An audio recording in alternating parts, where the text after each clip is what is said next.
Muy buenas tardes, bienvenidos al Toro por los Cuernos.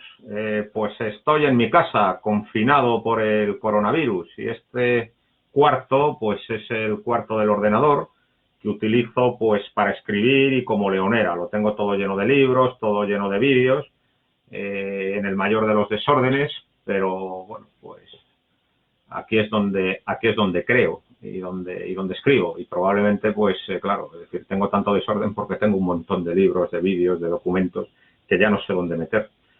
Esta transmisión está siendo posible gracias a mi amigo Antonio Brunete, porque además yo soy una persona que tiene un conocimiento tecnológico pues bastante escaso, y por lo tanto, gracias al asesoramiento de Antonio Brunete, pues he sido capaz pues de poder pues conectarme, de que la imagen fluya.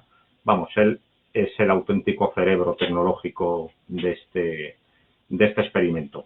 Pues nada, volvemos a otro nuevo programa de Al Toro por los Cuernos en tiempos del coronavirus.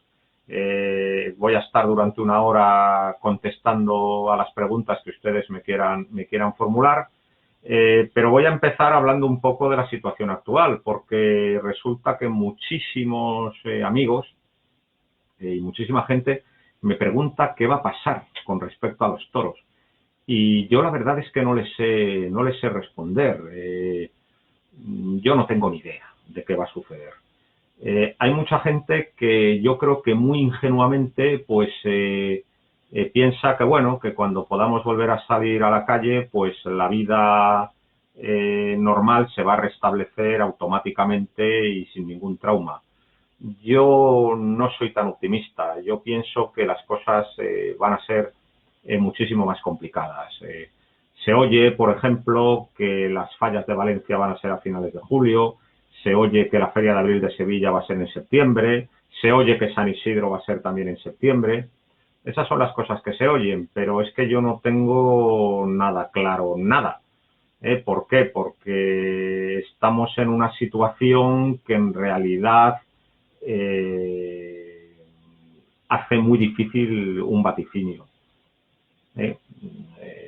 Una persona desde su casa pues en realidad no tiene la información necesaria ni tiene los suficientes elementos de juicio para hacer una predicción que pueda ser certera. Es decir, yo no tengo ni idea.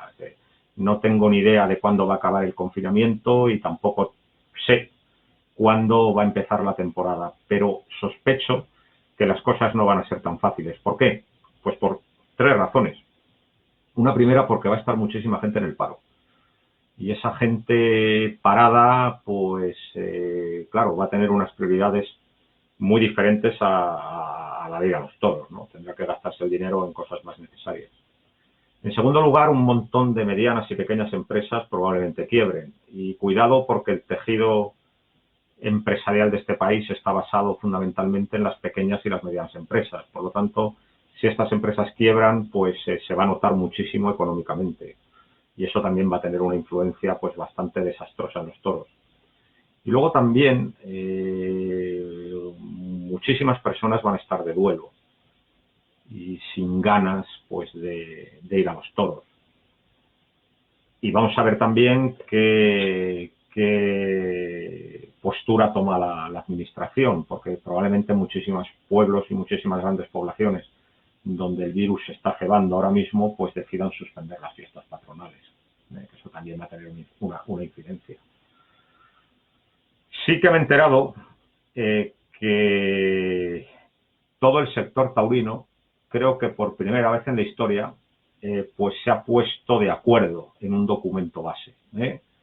Parece que todo el mundo, por una vez, ha sido capaz de olvidarse pues de sus intereses particulares y de sus egoísmos personales y de sus rivalidades para ir todos a una, y que se ha elaborado un documento que se ha elevado al Ministerio de Cultura, que se ha elevado a la Administración, con una serie de propuestas, yo creo que muy sensatas, después de haberlas leído, para que la fiesta de los toros pueda echar a andar cuando pase la pandemia. Bueno, pues yo quiero felicitar en primer lugar al sector taurino porque por primera vez está obrando con responsabilidad y no está actuando pues con el egoísmo personalista del que casi siempre han hecho gala.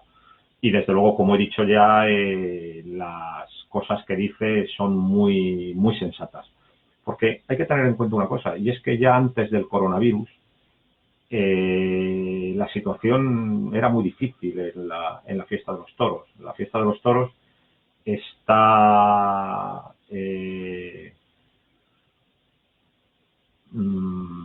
la fiesta de los toros pues está, vamos a decir, lastrada pues por un montón de impuestos, por un montón de trámites, por un montón de tasas que hacen muy difícil su supervivencia, y desde luego las exigencias que impone la administración para la celebración de cualquier evento taurino, por modesto que sea, es infinitamente superior pues a las exigencias que se ponen a cualquier otro evento cultural. Por lo tanto, está muy bien que el sector taurino pues pida a la administración pues una rebaja de impuestos, por ejemplo, que el IVA esté en el 4% en lugar del 10%, que pida, por ejemplo, que todo el coste veterinario y el coste médico sea asumido por la administración y no por la empresa que lleva a efecto el festejo, y otra serie de trámites que, vuelvo a repetir, estas medidas eran absolutamente necesarias, porque antes de la pandemia ya la celebración de espectáculos era muy deficitaria, es decir,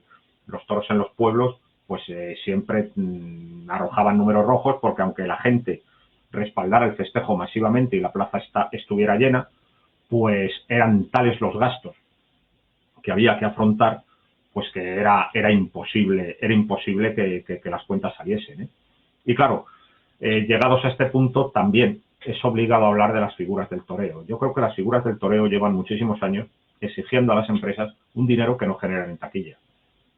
Esta actitud es absolutamente incompatible con la situación actual. Ya era una actitud muy discutible antes del coronavirus, pero ahora es absolutamente suicida. Tendrán que rebajar sus honorarios, evidentemente. Y también, y esto tienen que tenerlo en cuenta las empresas, el dinero que se estaba pidiendo por las entradas, el coste de las entradas es absolutamente inasumible en las nuevas circunstancias. Por lo tanto, tendrán que bajar el precio de las entradas. Es decir, todo el sector, todo el sector se tiene que reestructurar, porque si no, va a ser imposible que la fiesta de los toros tenga vigencia en los próximos años. También pienso que a los únicos que no se les puede pedir un esfuerzo más es a los ganaderos. Los ganaderos yo creo que fueron los que se echaron sobre las espaldas la crisis del año 2008. El resto de los sectores intentaron mantener sus privilegios a toda costa, mientras que fueron los ganaderos los que en realidad pagaron el pato, ¿no? Por lo tanto, los ganaderos son unas personas a las que yo desde aquí quiero expresar mi más sincera admiración, porque gracias a su sacrificio personal y gracias al dinero que se gastan en la cría del toro, porque la mayoría de las explotaciones ganaderas son deficitarias, gracias a él pues se produce la materia prima y puede haber corridas de toros. Pero precisamente por el esfuerzo que han hecho y porque ya no pueden hacer ninguno más, pues es evidente que a los únicos que no se les puede pedir un sacrificio más es a los ganaderos. El precio del toro tiene que ser revisado y desde luego el toro tiene que pagarse mucho mejor de lo que se ha pagado hasta ahora.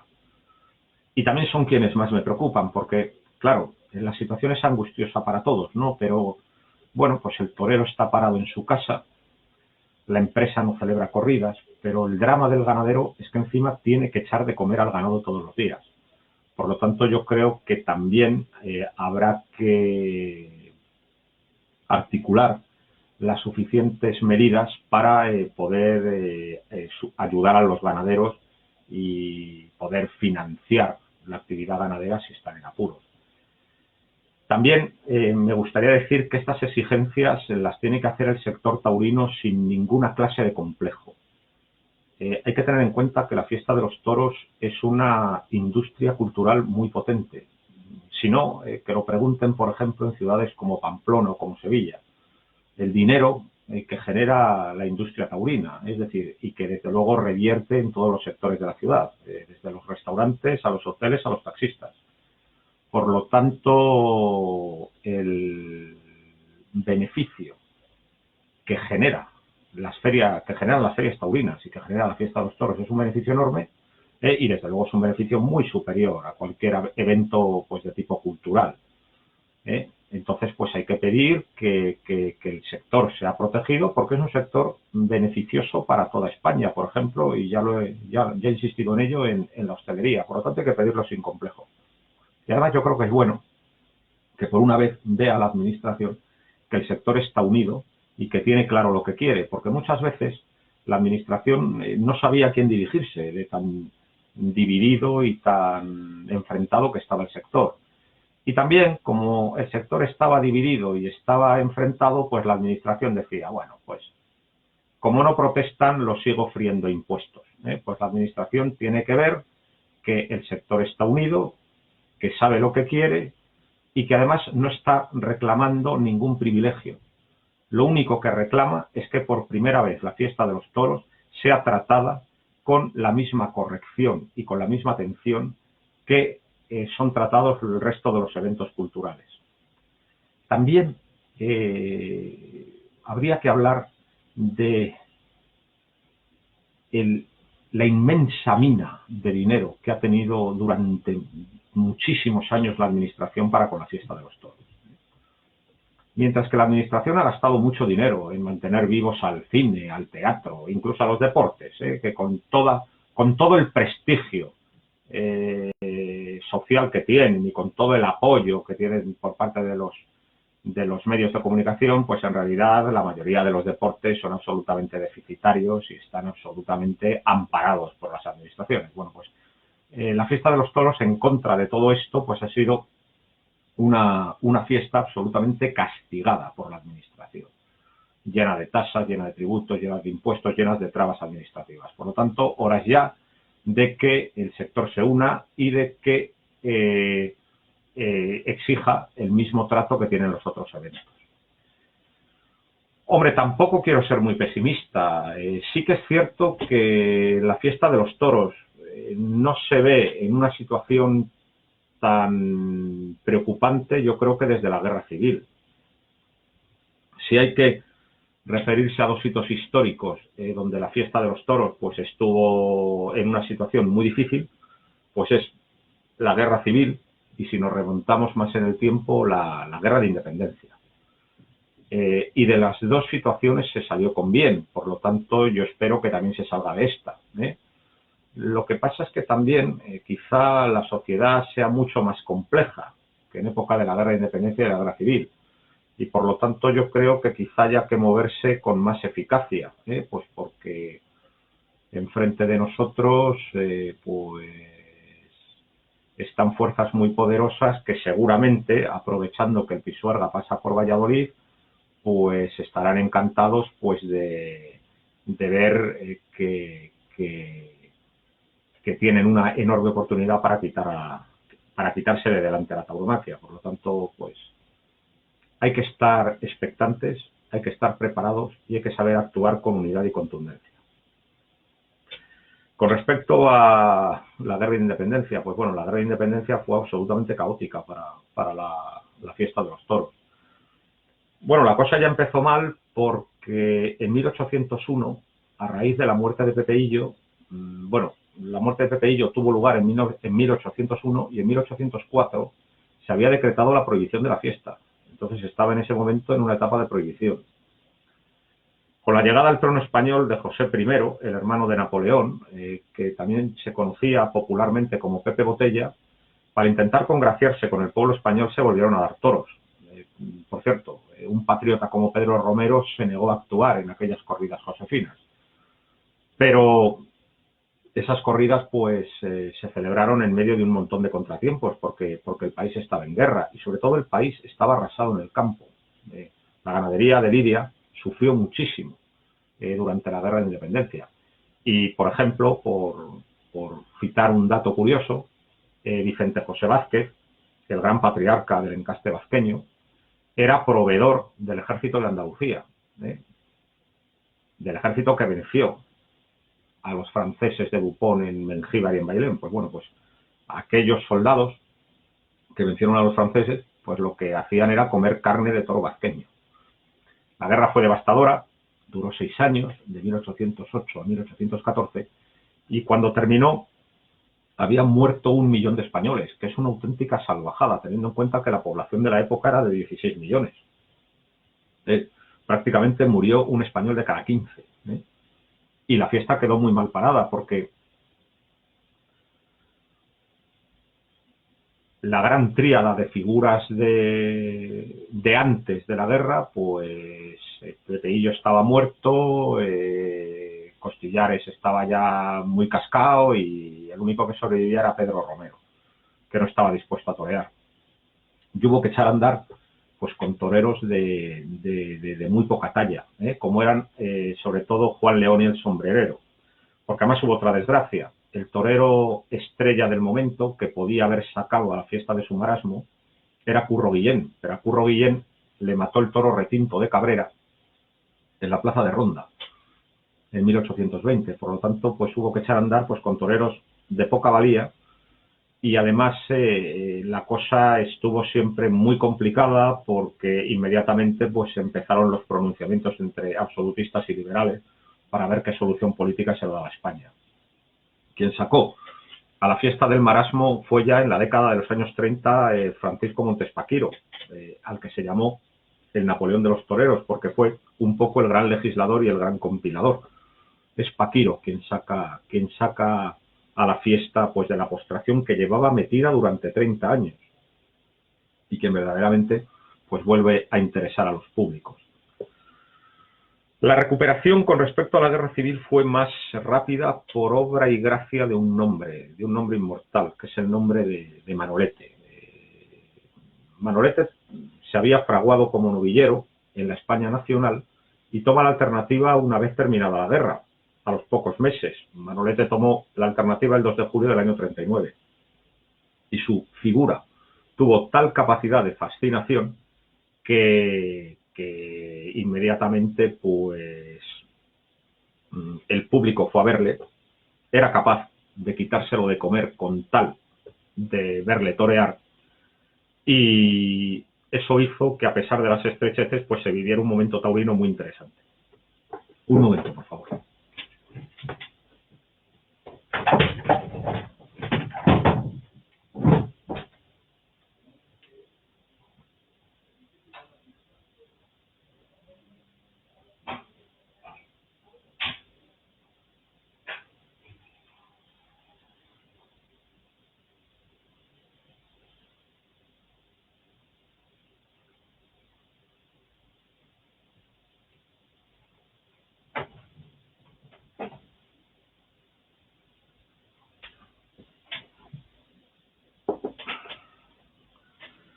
Me he traído un vaso de agua porque tenía la boca seca.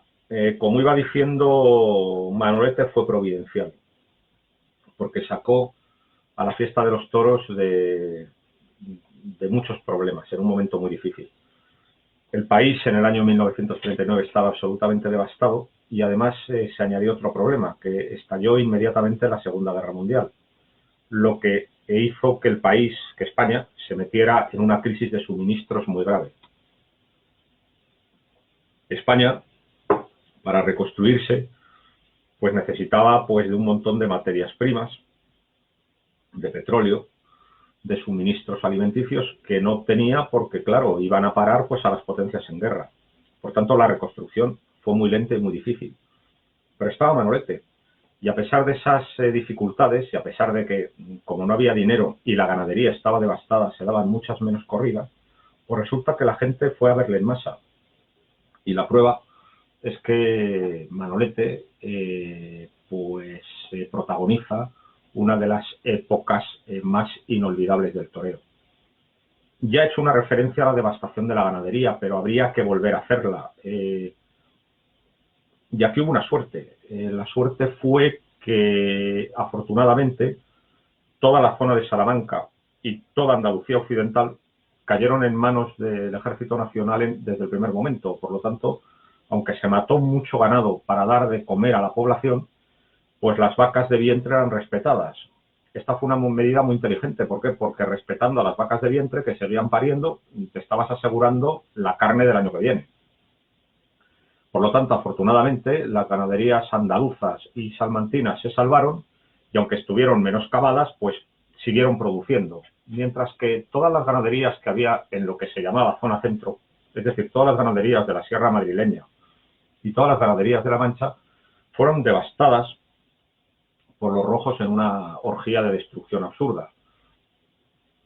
Las ganaderías se pudrían al sol. O sea, se había matado en una mañana a todos los individuos de la ganadería que se pudrían al sol y fueron pasto de los buitres. Fíjense ustedes qué estupidez, porque se quitaron, ellos mismos destruyeron pues una buena reserva de carne. Pero el resultado fue que cuando termina la guerra civil, pues en el campo había muy pocos toros porque habían desaparecido las ganaderías de la zona centro y porque las ganaderías de Andalucía Occidental y de Salamanca, que sí que todavía existían y que tenían las vacas produciendo, pero había pocos machos adultos, pues porque se habían destinado pues a dar de comer a la gente y a toda esta clase de cosas. Entonces, pues la ganadería quedó muy menoscabada y es verdad que en los años 40 se lidiaron toros muy chicos, pero no es menos cierto pues que había muchas figuras del toreo que eran como una constelación que estaba en torno a Manolete y luego había un sol, que era Manolete. Y la época, a pesar de las estrecheces económicas, pues fue muy importante, taurinamente hablando. Y claro, aquí es obligado a hablar de los compañeros de Manolete. Ya he dicho que Manolete por sí solo pues podría haber llenado una época entera del toreo, pero es que encima estuvo muy bien acompañado. Aquí es obligado a... Voy a empezar a hablar pues todavía de las figuras que sobrevivían anteriores a la Guerra Civil, como eran, por ejemplo, Marcial Lalanda y Domingo Ortega, por hablar de los más significativos, o del propio Chicuelo, que dio la alternativa a Manolete. Pero luego, además, su propia generación fue una generación muy importante. Hay que hablar aquí obligadamente de Pepe Luis Vázquez. Yo creo que si Pepe Luis Vázquez hubiera tenido un poco más de valor, pues la época de los años 40 o la pareja que podían haber formado Manolete y Pepe Luis Vázquez podía haber tenido la misma trascendencia y la misma importancia histórica que la que formaron en los años 10 José Luis y Belmonte. Pepe Luis Vázquez era muy completo. Dice del Marcial Lalanda, que fue su apoderado además, que es de los toreros que han tenido la cabeza más despierta. Conocía muy bien al toro y sabía muy bien lo que había que hacer con él. Y luego además tenía un muy buen concepto del toreo. Aunaba tanto el pellizco y la gracia de Chicuelo como el toreo con la pata para adelante y el peso hacia afuera de Belmonte. Quizás su defecto pudo ser el poco valor y un temperamento abúlico que le imposibilitaba para la lucha diaria. Pero el mejor elogio de Pepe Luis es el del propio Manolete, que decía que era un torero que toreaba muy bien, ¿no? También hay que hacer una referencia a Pepín Martín Vázquez. Pepín Martín Vázquez duró muy poquito, pero fue un torero que tuvo, mientras duró, fue un torero que tuvo unos triunfos muy importantes porque toreaba muy bien. Duró muy poco. Tomó la alternativa en septiembre del 44 en Barcelona. Sus años fuertes son el 45 y el 46. Y a mediados del 47, poco antes de que Manolete muriera en Talavera, pues un toro de Concha y Sierra en Valdepeñas le pegó una cornada muy grave, muy parecida a la de Manolete, que le hizo mucha mella en su ánimo y que a partir de ahí, pues digamos que Pepín Martín Vázquez ya fue un torero que no se confió más. Pero mientras el toro aquel no le había cogido todavía en esos 2 años, pues se mostró un gran concepto del toreo, porque cuando se ven las imágenes de Pepín Martín Vázquez, pues la impresión que tienes es que es un adelantado a su tiempo.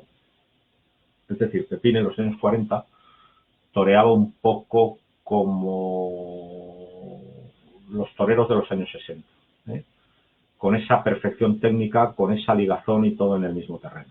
Y además tenía una elegancia natural muy importante. También hay que hablar de dos toreros muy poderosos. Uno es Carlos Arruza, venido de México, hijo de españoles, pero nacido en México, que causó un auténtico impacto cuando se presentó en Madrid en el año 44, y que desde luego ha sido un torero muy influyente, porque todos los matadores banderilleros lo que hacen es banderillear en el estilo que dejó Arruza implantado, y además luego era muy poderoso con la muleta. Y el otro torero muy poderoso, sin lugar a dudas, Luis Miguel Dominguín. Luis Miguel Dominguín, que luego tuvo pues una trayectoria muy larga, quizá ha dejado una imagen muy confusa de él, pues como una persona pues más dedicada al mundo de la galantería y a las relaciones sociales que al toreo, pero en un primer momento pues fue un torero muy poderoso, muy dominador, y era una especie de Joselito el Gallo que había visto a Manolete, es decir, un torero de la cuerda de Joselito, dominador de toros y cultivador de todos los tercios, pero ya con los procedimientos técnicos y con el toreo de muleta de Manolete. Y por supuesto, hay que hablar de Manolete. Manolete es el primer torero moderno. Manolete en realidad es el antes y el después. Hasta Manolete, desde Belmonte hasta Manolete hay un intento por quedarse quieto que la mayoría de las veces no se consigue, y es Manolete quien con un valor sobrehumano es capaz de quedarse quieto, de quedarse quieto todos los días y de imponer el tipo de faena que se hace ahora mismo, toda quieta y ligada en redondo. Sí que es cierto que antes de la guerra lo había hecho alguna vez Chicuelo, y Manolete se había inspirado en Chicuelo, pero quien tiene el valor necesario para hacerlo todos los días pues es Manolete. Y esta fue la forma un poco de cómo se salió pues de los dos conflictos que pusieron al toreo pues contra las cuerdas. Vamos a ver si en esta ocasión pues tenemos la misma suerte también, ¿no? Igual que Paquiro sacó a la fiesta de los toros del marasmo provocado por la guerra de independencia, y Manolete sacó a la fiesta de los toros del marasmo que provocó la guerra civil, esperemos que aparezca un torero con suficiente pegada para sacar a la fiesta de los toros del marasmo que va a provocar el coronavirus. Y no sé qué más contarles, porque vuelvo a repetir que es que no tengo ni idea de cómo se van a desarrollar los acontecimientos. Estoy a la espera de sus preguntas, pero como parece que no aparecen, pues me parece que bueno, pues que voy a seguir hablando de otras cosas, ¿no? Y por ejemplo, ahora me apetece hablar del auge, el esplendor y la decadencia de las ganaderías.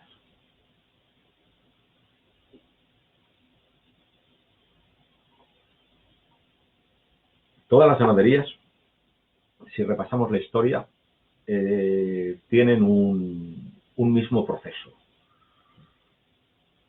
Surgen, tienen una etapa de crecimiento, tienen luego otra etapa de estancia en la cumbre, más o menos prolongada, y luego tienen una etapa de decadencia y por fin una etapa de final. Es lo que los economistas llaman la curva de Bañera, que sería como una bañera puesta al revés, nacimiento, crecimiento, estancia en la cumbre, decadencia y final. Una bañera puesta al revés. Los economistas utilizan esta teoría para referirse a las empresas, y también aquel dicho muy conocido, pero que parece ser muy certero, de que las empresas las levantan los abuelos, las disfrutan los hijos y las destrozan los nietos, ¿no? Sí, parece que es un ciclo empresarial inamovible. Todas las empresas pasan por esos procesos, ¿no? o por esos momentos. Y las ganaderías parece que también.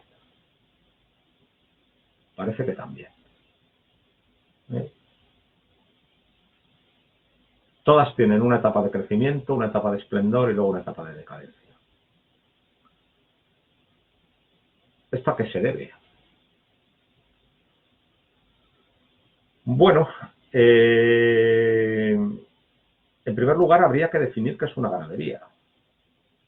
Pues una ganadería es un grupo de bovinos aislados de los otros grupos que siguen un camino de mayor o menor éxito durante un determinado plazo de tiempo. Digo que este grupo bovino tiene que estar aislado de los otros. ¿Por qué? Porque si no está aislado y está en relación con otros, pues no adquiere una personalidad definida. Por lo tanto, ¿qué pasa aquí? Pues suele pasar que un ganadero en un momento dado se encuentra con un semental muy bueno. También, claro, el éxito lo facilita unos criterios certeros en la tienda, pero bueno, llega un momento en que los animales le empiezan a salir buenos y eso le hace tener éxito, que sus toros sean pedidos por los toreros o por los aficionados y que vaya extendiendo la ganadería y esté presente en las ferias. Y luego los nietos, los hijos, los nietos, los bisnietos de aquel semental o de aquellos sementales buenos, pues hacen que la ganadería pues se mantenga en las ferias con éxito durante más o menos tiempo. Pero en todas llega un momento en que las cosas empiezan a torcerse. De repente las corridas se caen, las corridas salen con una mansedumbre sorprendente, las corridas se paran. ¿Qué está pasando aquí? Puede haber muchas razones. Evidentemente, un cambio de criterio buscando la nobleza y no la casta puede llevar a la ganadería a un camino que la haga entrar en decadencia. Y podemos poner muchos ejemplos con nombres y apellidos. Puede ser. También podría ser que se haya utilizado en la tienda otro criterio, pero también erróneo, que es pues la búsqueda de la movilidad sin ningún otro atributo, que eso también por otro camino conduce al genio y después a la mansedumbre. Pero claro, ¿qué sucede cuando los criterios de tienda siguen siendo los mismos y las corridas ya no invisten?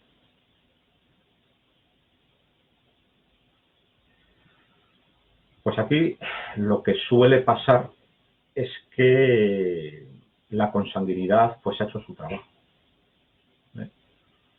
Es decir, la consanguinidad en un primer momento le resulta muy rentable al ganadero porque ha descubierto un filón, un semental que lo da muy bueno y por lo tanto la sangre de ese semental pues se empieza a perpetuar porque ese semental cubre constantemente a las vacas, cubre a sus hijas, cubre a sus nietas, pero llega un momento en que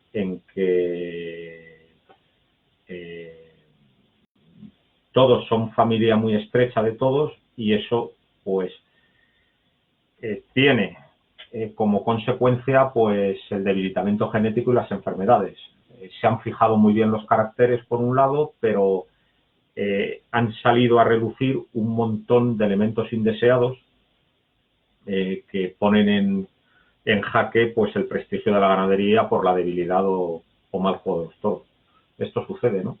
Entonces, el ganadero en ese momento se ve en una encrucijada, ¿no? Que es mantenerse en la pureza o hacer una prueba trayendo sementales de otro sitio. Normalmente lo que suelen hacer es pues recurrir a sementales pues del mismo encaste que están en otras ganaderías. Bueno, eso yo creo que es la medida más acertada, porque digamos que hace que la variedad genética se amplíe, pero no pone en riesgo las características de la ganadería, ni la hechura tradicional de los toros, ni el juego tradicional.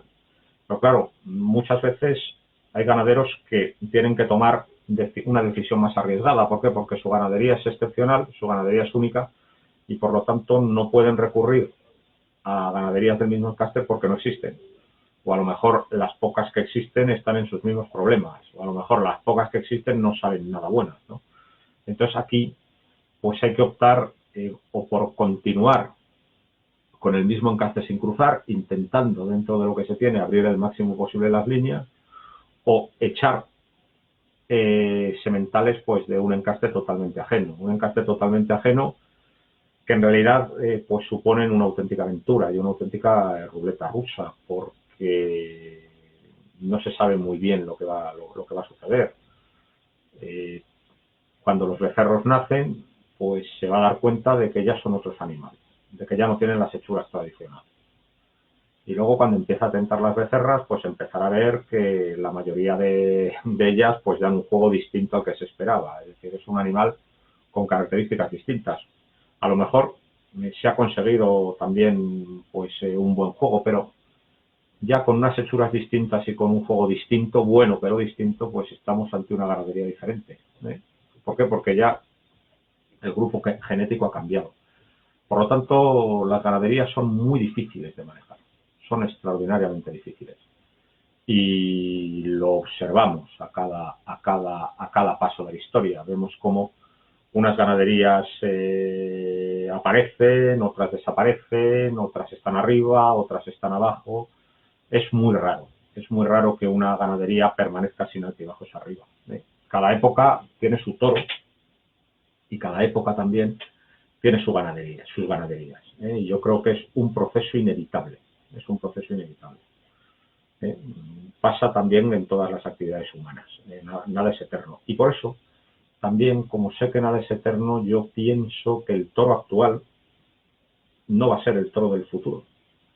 ¿Por qué? Primero porque ya se está llegando a un proceso de saturación.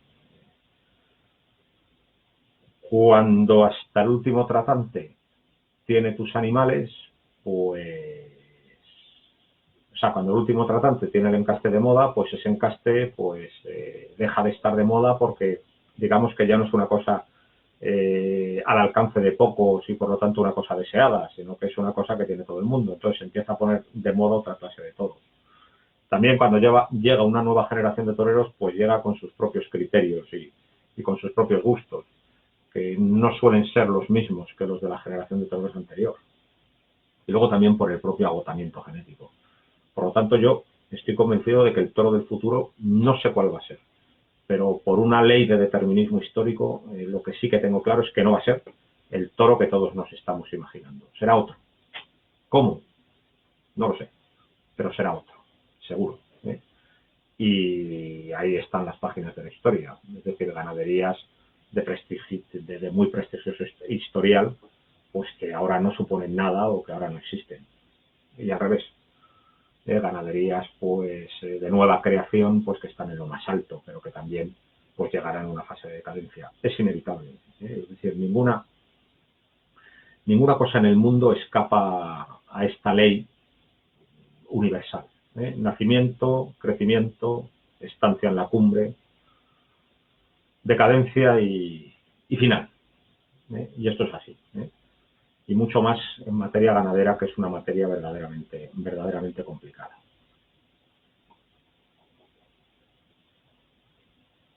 Probablemente esto esté mal.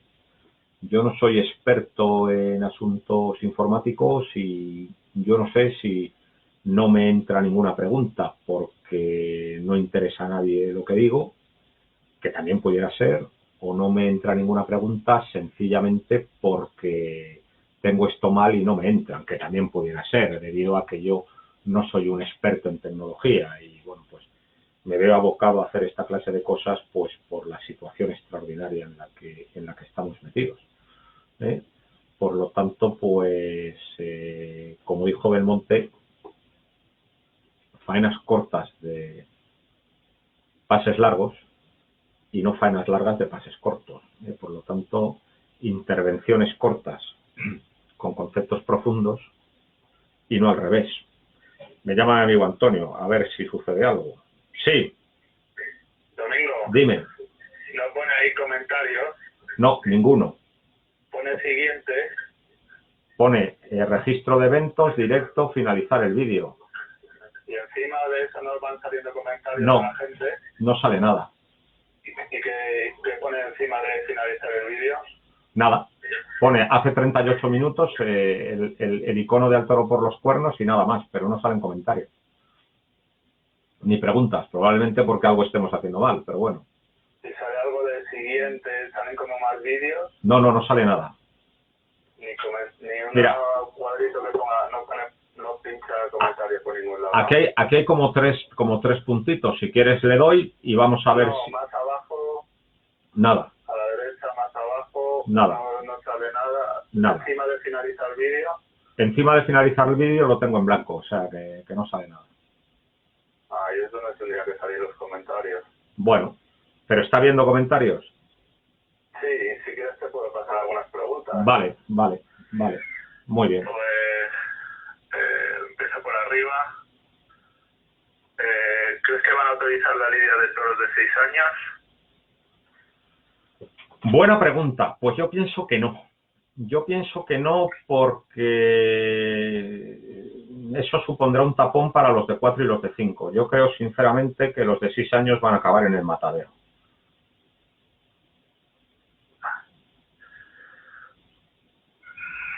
Voy a seguir buscando.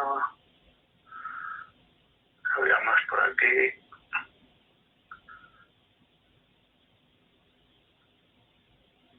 A ver.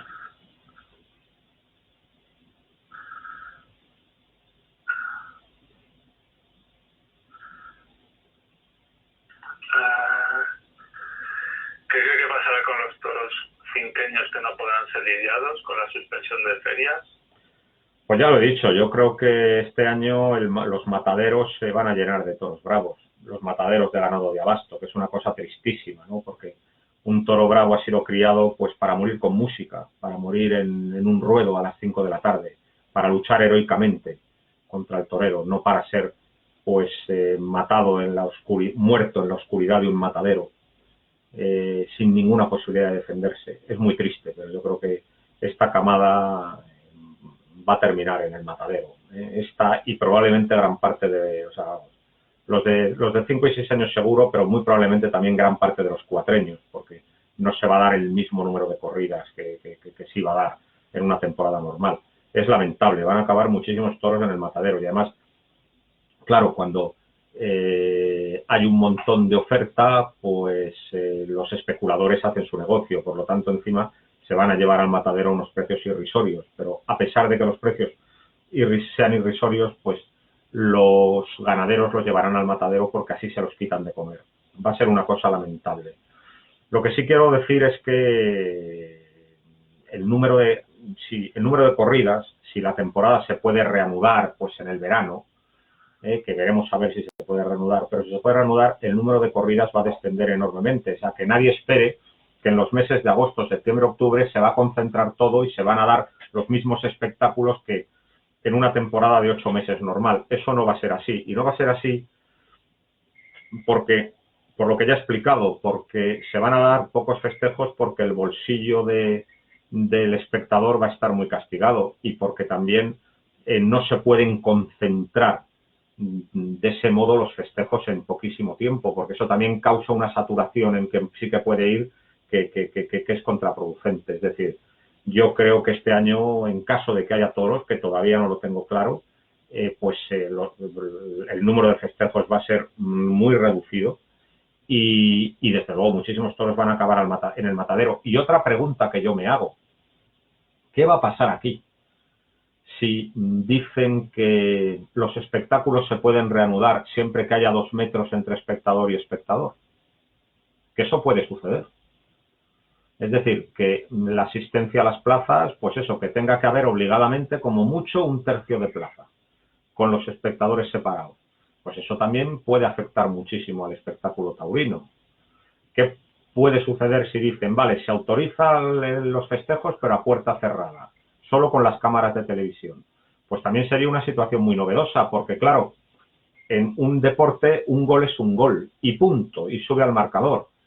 Pero los toros están absolutamente basados en la opinión del espectador. El espectador es el público soberano, es quien premia y quien castiga. Por lo tanto, es inconcebible corridas de toros sin espectadores.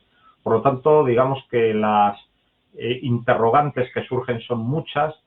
Yo no sé cómo se van a responder, pero sí que tengo la convicción, la triste convicción, de que muchísimos toros se van a matar en el matadero. Muchísimos, ¿eh? Por supuesto, todos los cinqueños y gran parte de los cuatreños. Una pena.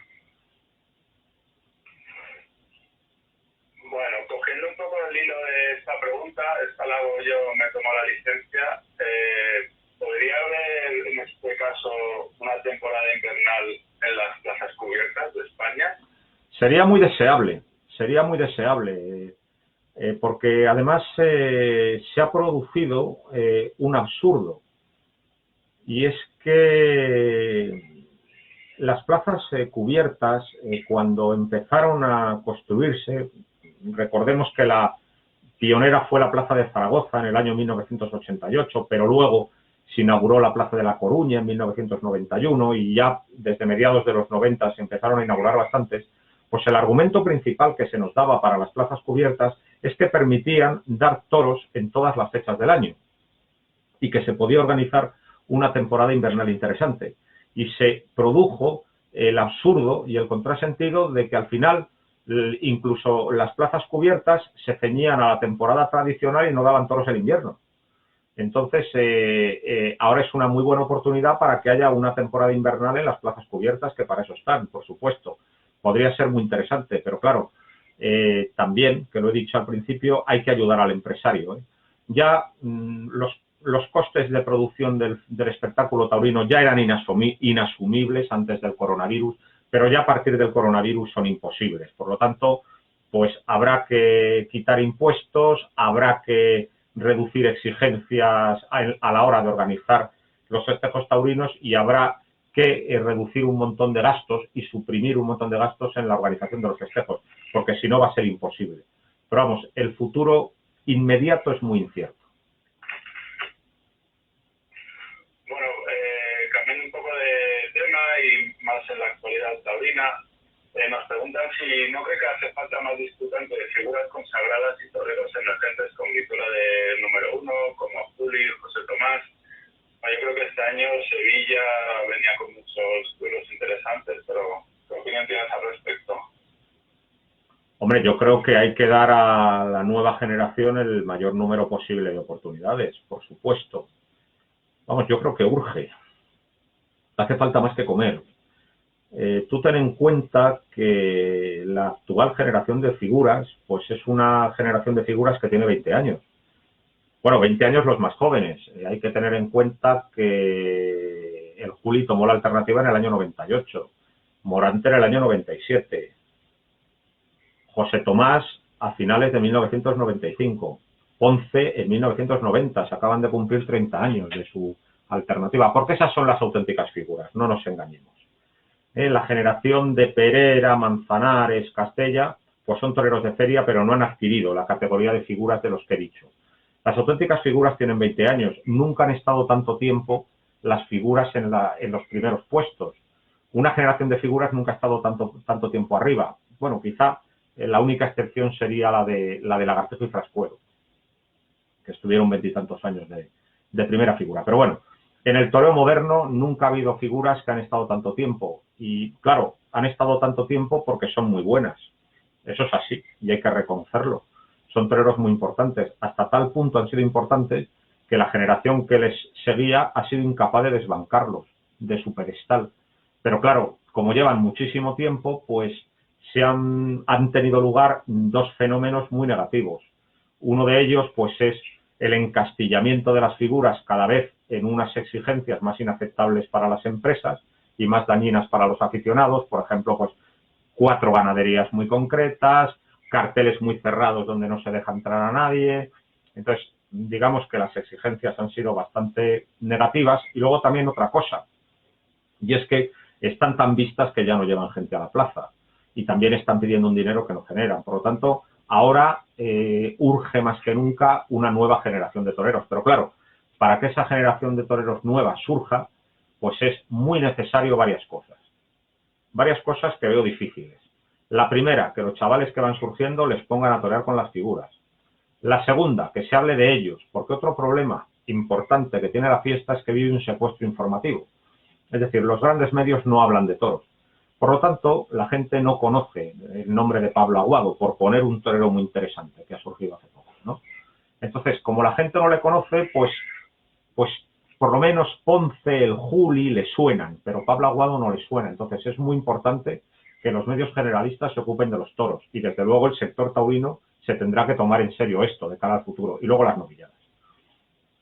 Para que el escalafón se renueve hay que estar constantemente dando novilladas. Y no se dan. Entonces, pues, es muy difícil que surjan toreros nuevos. Y, por supuesto, para dar novilladas, pues hay que cambiar todas las exigencias burocráticas, administrativas, de gastos que las novilladas tienen ahora. Y ya, para finalizar, habrá que cambiar el toro. Porque otra razón por que las figuras están tanto es porque es un toro muy noble que deja estar. Cuando el toro se movía mucho y agobiaba mucho, las figuras estaban como mucho 5, 6, 7 años, porque luego ya pues estaban asfixiadas con la repetición del toro y se querían ir a su casa a disfrutar del dinero ganado. Ahora lo tienen fácil porque el toro les deja estar y se eternizan en las ferias.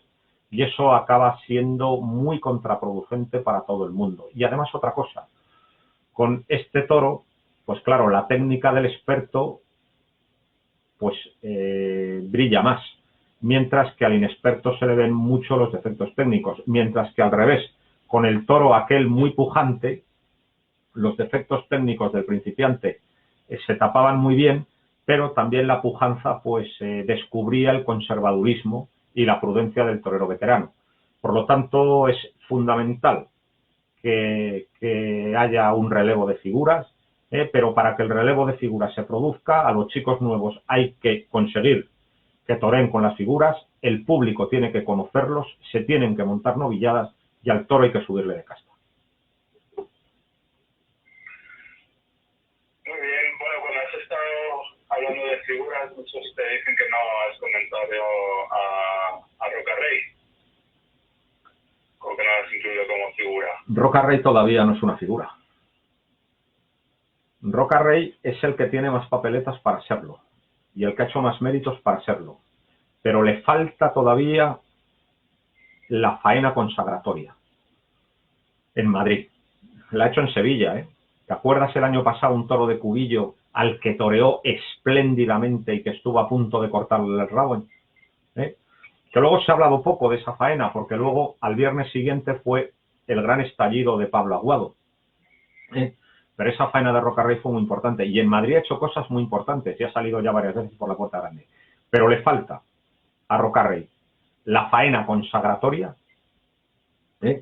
y también le falta, y luego también no le falta nada, es decir, solo le falta la faena consagratoria, pero luego también se ha cebado con él la mala suerte.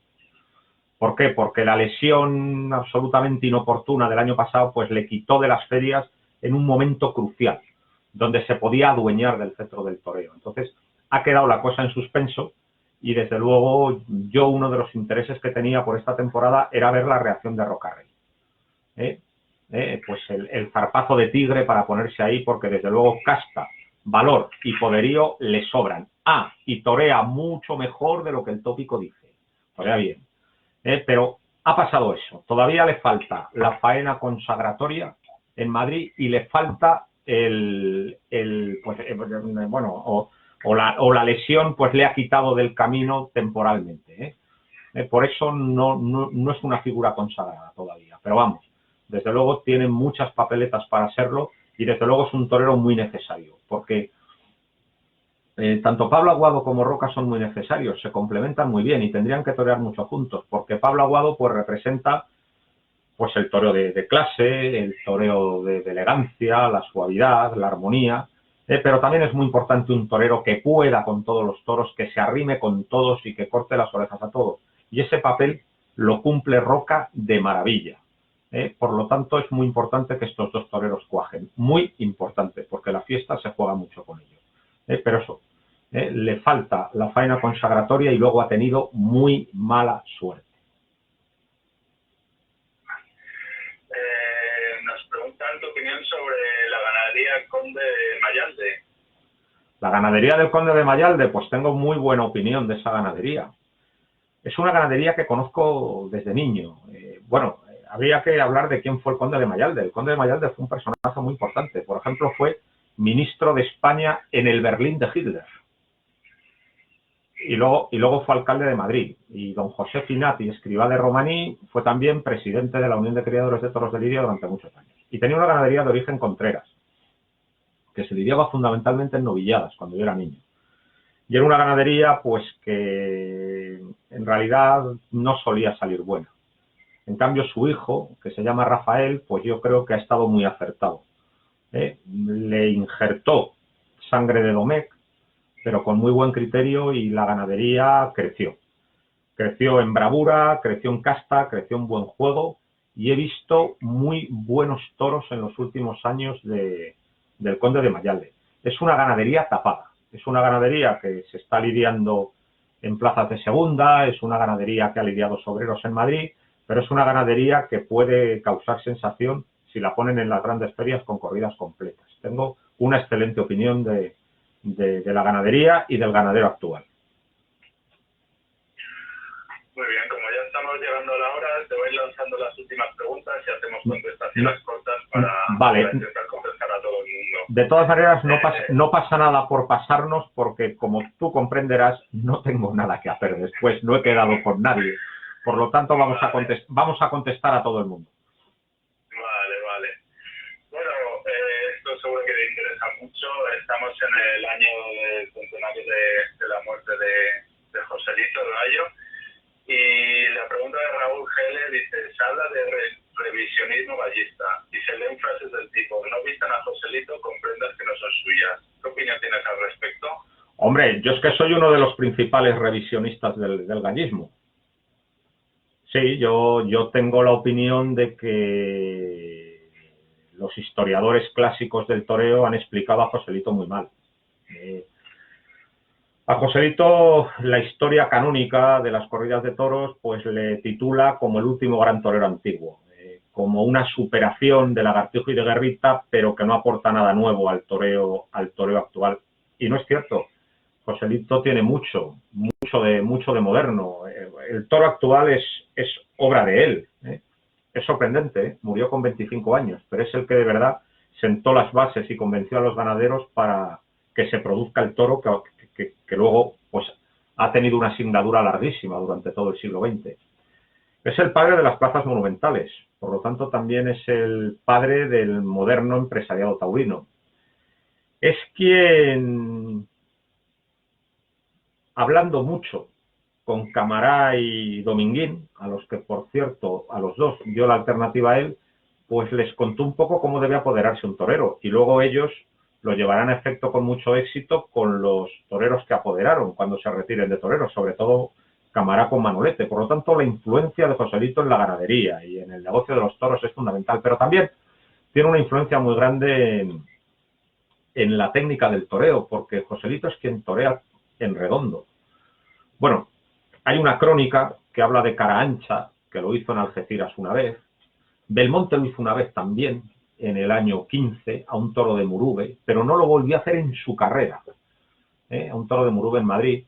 Pero las imágenes de Joselito demuestran que lo hacía con todos, porque están las imágenes del toro de Martínez del 3 de julio del 14 en Madrid, están las imágenes de un toro de Albaserrada en Barcelona, están las imágenes de un toro en Sevilla, es decir, a todos los toros los daba una serie en redondo. Luego sí que es verdad que Chicuelo es quien va a sistematizar esa clase de faena, es decir, Joselito daba esa serie en redondo, pero luego al toro le hacía muchas más cosas, mientras que Chicuelo va a ser el que solamente fije esa estructura para toda la faena, y luego ya lo consolidará Manolete, totalmente, en los años 40, por lo tanto la aportación de Joselito es muy importante, porque la mitad del toreo actual es en redondo, y es una cosa que salvo un día excepcional Belmonte nunca hizo. Ahí están las imágenes de Belmonte en su reaparición, que nunca lo hizo, y Joselito sí. Por lo tanto, Joselito es muy importante y merece esta reivindicación, reivindicación que no desmerece a Belmonte, simplemente la consecución del toro actual es una obra colectiva, que no solo es de Belmonte, donde también interviene Joselito, donde también interviene Chicuelo, donde también interviene Manolete. Belmonte es uno de los puntales, pero no el puntal exclusivo. Y no pasa nada por decirlo, entre otras cosas porque Belmonte estaría encantado, porque no hay que olvidar que el mayor partidario que tuvo Joselito fue Juan Belmonte. Pues volviendo un poco a la actualidad, como tenemos mucha gente de Latinoamérica y de México, te preguntan por los toreros mexicanos, Héctor Daniel. En los toreros mexicanos ya no tenemos figuras que compitan con las Y lo junto con otra pregunta que hay por aquí abajo, aquí de Juan José Sánchez de Pacamontes. Señor Domingo, ¿cuál es el problema más grande que ve en el toreo mexicano? Entonces, un poco de la actualidad del toreo mexicano, tanto de por qué no hay figuras y por qué puede ser el problema que hay ahora mismo en México. Es un problema muy complejo y es un problema con el que tengo que medir muy bien mis palabras, porque cuando criticas el toreo en Portugal, los portugueses no se molestan. Cuando criticas las deficiencias del toreo de Francia, que también las tiene, porque nada es perfecto, los franceses no se molestan. Por supuesto, puedes servirte con la cuchara grande con respecto a Colombia, Venezuela, a Perú, que los aficionados locales reconocerán ellos los primeros que es un auténtico desastre. Sin embargo, cuando se habla de México, muchos aficionados mexicanos les cuesta mucho encajar la crítica, por lo tanto hay que tener cuidado, pero desde luego lo que no se puede hacer es faltar a la verdad. Y lo primero que hay que constatar es que el toreo mexicano tiene una historia gloriosa. Diría más, es decir, la única historia del toreo que es comparable en variedad, en extensión, en riqueza, en gloria, la única historia del toreo comparable a la española es la mexicana. México es la segunda patria del toreo. Y te diría más, la generación de la llamada edad de oro del toreo mexicano, es decir, la generación que encabeza Armillita y que va desde la retirada de Gaona hasta la aparición de Manolete en México, esa generación que tiene su vigencia durante 20 años, desde mediados de los años 20 hasta mediados de los años 40, es una generación tan espléndida, tan numerosa de toreros importantes, tan variopinta, que desde luego no tiene nada que envidiar a cualquier generación de toreros españoles. Está a su mismo nivel, no un nivel inferior. Y por eso también da mucha pena el marasmo en el que ha caído México, porque cuando caen en el marasmo el toreo de otros países, pues bueno, te disgusta, pero no tanto. Pero es que México es la segunda patria del toreo. La historia de la fiesta de los toros no se puede escribir sin la contribución de los mexicanos. Por tanto, a mí me da muchísima pena lo que está pasando en México, porque la decadencia es indiscutible. Y luego voy a hacer aquí una confesión. Yo siempre, todas las noches, veía la corrida del domingo de la Monumental de México, y así estuve muchos años. He dejado de verla, tal era mi aburrimiento. Es que es tristísimo ver la plaza vacía, y sobre todo es tristísimo ver el juego del toro. Es decir, el primer problema que tiene México es el toro. Que por cierto, también aquí hay que decir que México es el único país que tuvo un toro con una personalidad propia y con unas características muy definidas y con muchas cualidades. Era un toro que encantaba a los toreros, es verdad. Es decir, el toro de San Mateo y de su herencia, pues fue un toro muy importante. Sin embargo, ahora mismo la cabaña brava está absolutamente degenerada. Es decir, es que es un aburrimiento absoluto. Es un animal descastadísimo que no genera emoción. Por lo tanto, lo primero que hay que hacer es encastar la ganadería mexicana. Y probablemente haya que olvidarse ya del toro de San Mateo. Ese ha dado ya todo lo que tenía que dar de sí. Y habrá que pensar pues en llevar sangre española. Que por cierto, se ha llevado recientemente y no sale mala, pero hete aquí que los toreros españoles no quieren saber nada de las ganaderías de casta española nuevas que hay en México. ¿Por qué? Porque ellos lo que van es allí a pasárselo muy bien, toreando becerros, y por lo tanto no quieren oír hablar del toro de casta. Pero desde luego a la ganadería mexicana hay que encastarla. Y luego es la misma receta que he dicho antes para con España. Hay que dar muchísimas novilladas para fomentar que salgan nuevos toreros mexicanos. Y luego hay que ayudarles.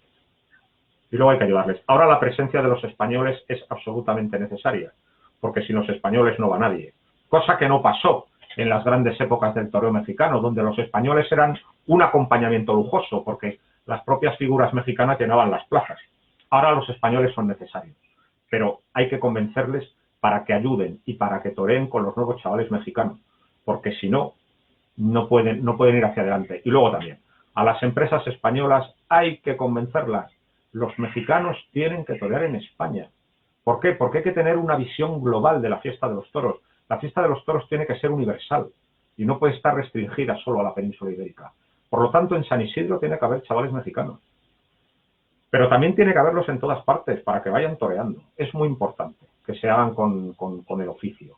Por lo tanto, yo creo que peca de una enorme miopía quien ignora el toreo mexicano y quien no se preocupa del toreo mexicano, porque México es la segunda patria del toreo y no podemos permitirnos el lujo de dejar que desaparezca la fiesta de los toros en México.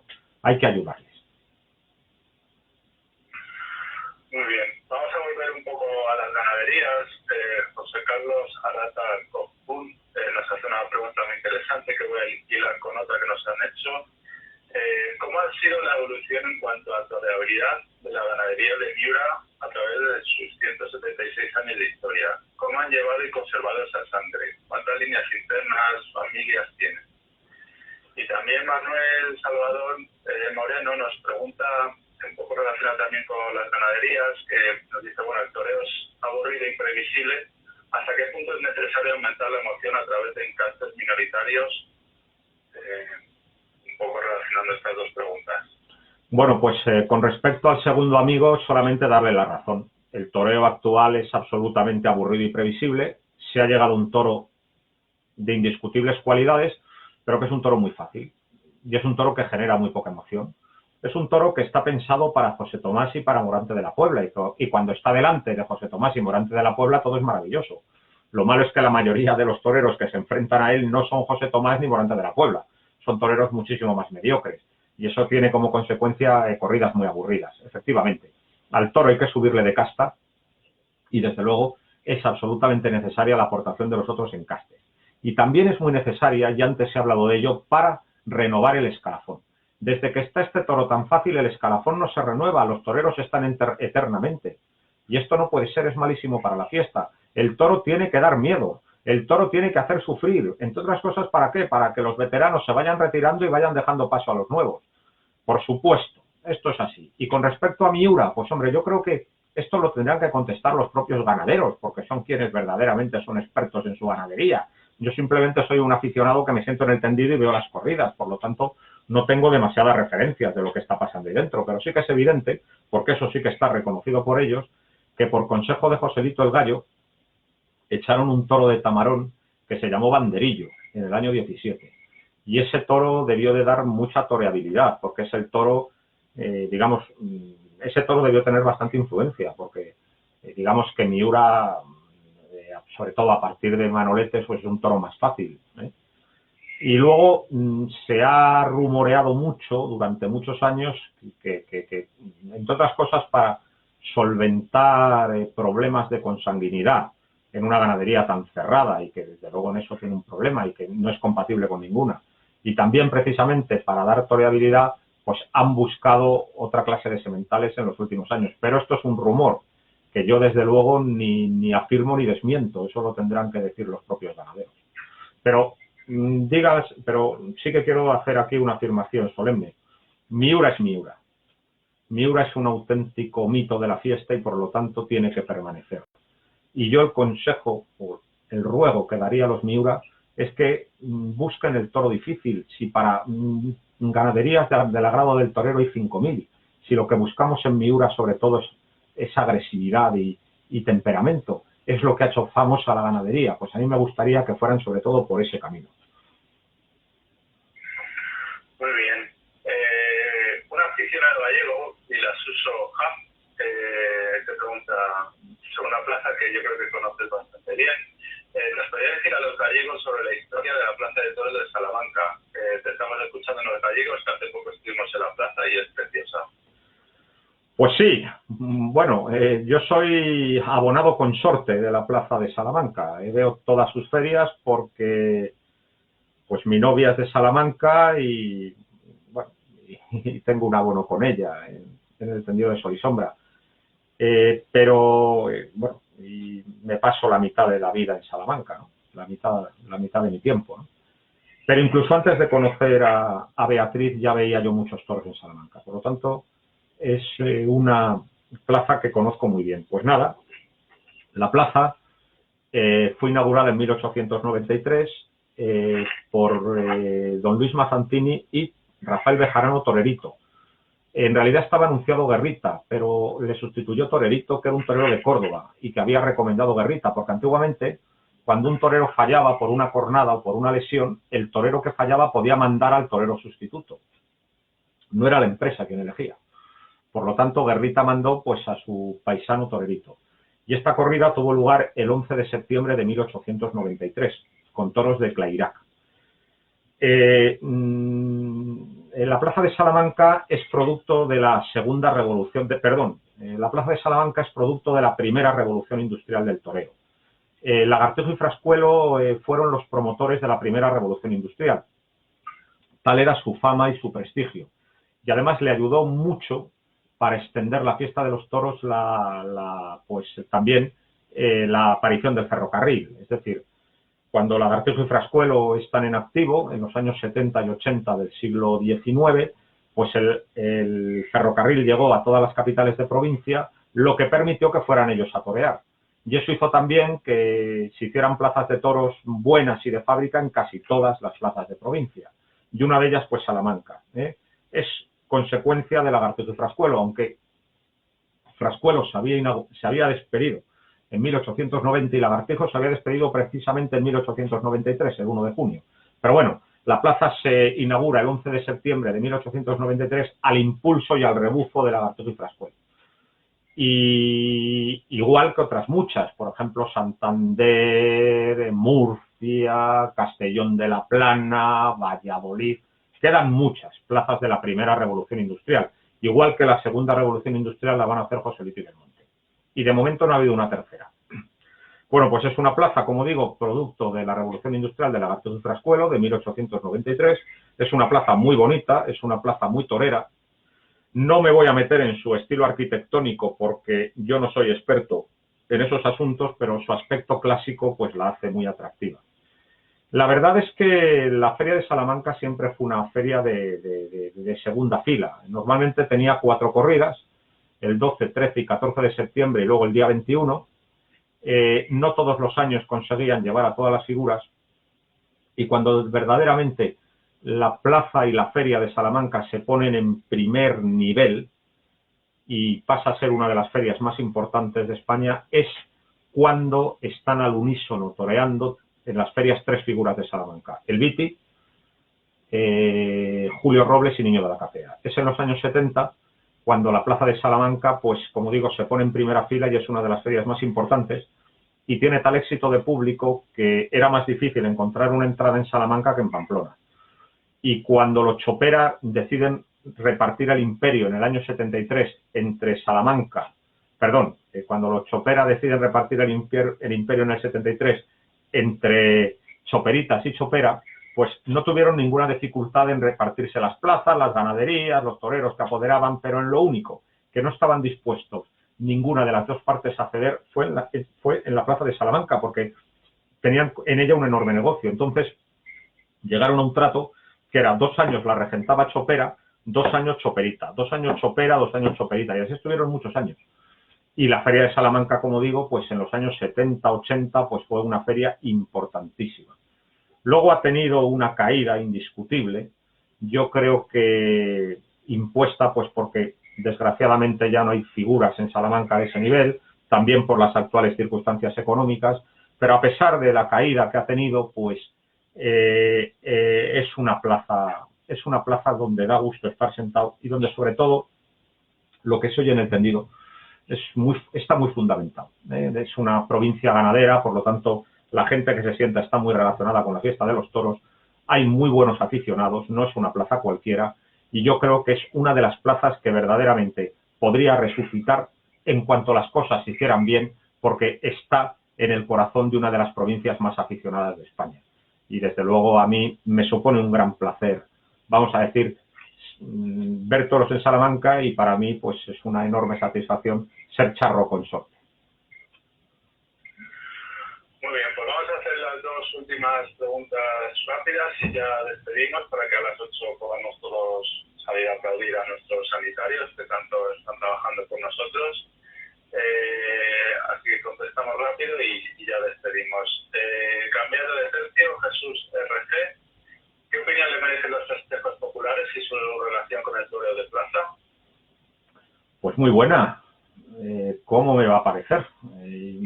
Yo, pues, he echado los dientes también en el festejo popular. La familia de mi madre es de Morata de Tajuña, de un pueblo de la provincia de Madrid, donde los encierros y las capeas eran el plato fuerte de las fiestas patronales, ¿no? Entonces, pues, tengo una excelente opinión del festejo popular. Es una cantera inagotable y una base de gente aficionada. ¿Por qué? Porque la gente que ha estado cerca del toro se da cuenta inmediatamente de lo que es un toro y por lo tanto respeta enormemente lo que hace un torero delante de él. Mientras que la gente que ha estado lejos del toro pues se cree que el toro pues es un poco menos que un osito de peluche al que se puede acariciar. Por lo tanto, el festejo popular primero hace que la gente sea consciente de la peligrosidad del toro y es un venero constante de aficionados. Muchísima gente empieza en el toro popular y termina en las corridas formales. Por lo tanto, pues es una cosa que me parece muy bien y es una cosa digna de ser protegida y fomentada. Pero también me gustaría decir que si hay que hacer un orden de prioridades en la protección y el fomento, tiene que ser las novilladas. Hay que hacer lo que sea para que montar una novillada no sea una ruina y se puedan dar novilladas en todas partes. Y después de la novillada, pues echamos todos los toros de capea y todas las vaquillas que sean necesarias. Por supuesto, siempre he sido un defensor del toreo popular.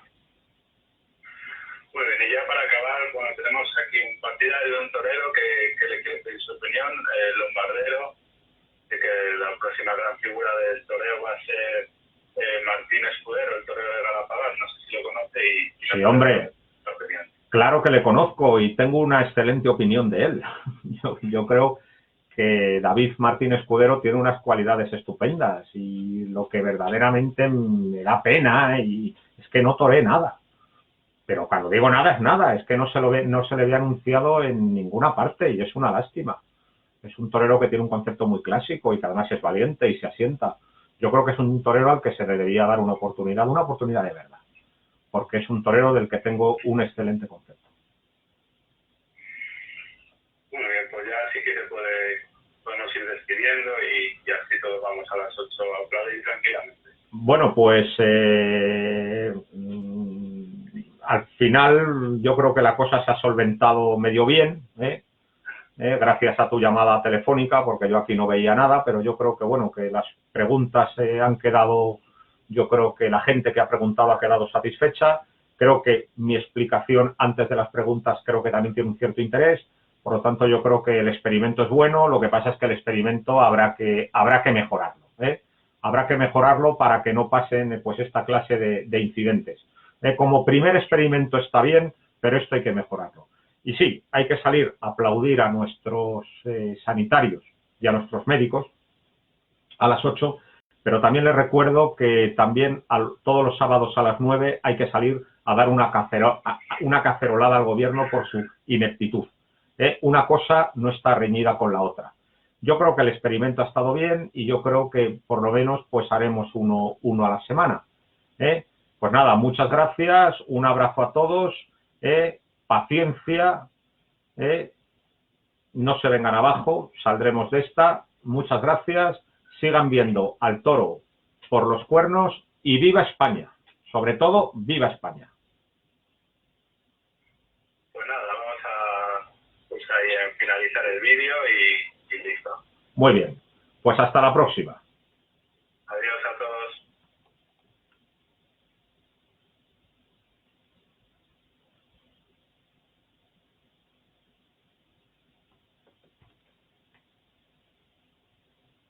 Antonio. ¿Sí, ya? Sí, he dado a finalizar vídeo en directo y pone, ¿quieres finalizar este vídeo en directo?